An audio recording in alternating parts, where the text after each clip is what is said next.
साथियों, अगर किसी बाल्टी में से हमको एक गिलास पानी बाहर निकालना हो तो बड़े आसानी से निकाला जा सकता है, क्योंकि पानी के जो मॉलिक्यूल्स हैं, अणु हैं, आपस में बहुत कमज़ोर बंधन के द्वारा, बहुत वीक बॉन्ड के द्वारा बंधे होते हैं। उनको बड़े आसानी से अलग किया जा सकता है।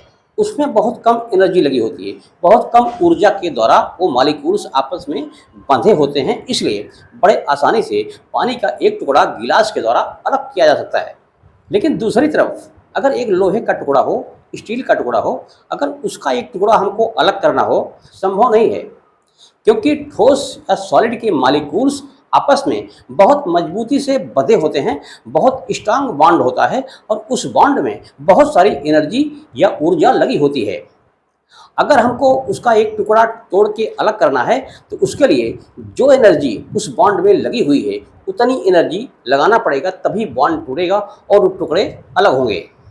जब बॉन्ड को तोड़ेंगे, जब बंधन को तोड़ेंगे तो उसमें जो एनर्जी लगी हुई थी, केमिकल एनर्जी लगी हुई थी, वो केमिकल एनर्जी का कुछ हिस्सा साउंड एनर्जी में ये बदल जाएगा और कुछ हिस्सा हीट एनर्जी यानी कि ऊष्मीय ऊर्जा में बदल जाएगा। इस दौरान काटने वाला टूल भी गर्म हो जाएगा और दोनों टुकड़े भी गर्म हो जाएंगे। तो उसको ठंडा करने के लिए आमतौर पर हम पानी डाल देते हैं और दोनों ठंडे हो जाते हैं, जिससे हमारा काम हो जाता है। लेकिन ऑटोमोबाइल सेक्टर में चाहे मिलिंग मशीन हो, चाहे लेथ मशीन हो, चाहे सीएनसी हो, चाहे बीएमसी हो, सबके ऊपर मशीनिंग ऑपरेशन किया जाता है।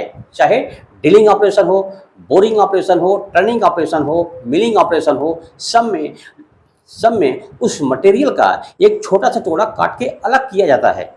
काटने का मतलब उस बॉन्ड को तोड़ना, उस बंधन को तोड़ना, जिसके द्वारा मॉलिक्यूल्स आपस में बंधे हुए हैं। जब उस बंधन को तोड़ते हैं तो उसमें जो एनर्जी लगी हुई है, ऊर्जा लगी होती है, वो ऊर्जा एनर्जी बाहर आती है और वो उसका कुछ हिस्सा साउंड एनर्जी में बदल जाता है और कुछ हिस्सा हीट एनर्जी में बदल जाता है, जिससे कटिंग टूल और जॉब दोनों गर्म हो जाते हैं, हीट हो जाते हैं। इसलिए उनको ठंडा करने के लिए, उनको कूल करने के लिए केमिकल इस्तेमाल किया जाता है, कूलेंट इस्तेमाल किया जाता है। जो कूलेंट उसकी हीट को, उसकी गर्मी को अपने अंदर एब्जॉर्ब कर लेता है, करके खुद का टेम्परेचर बढ़ा लेता है और उस जॉब और कटिंग टूल का टेम्परेचर डाउन कर देता है, जिससे उनकी वर्किंग कैपेसिटी पर कोई असर नहीं पड़ता।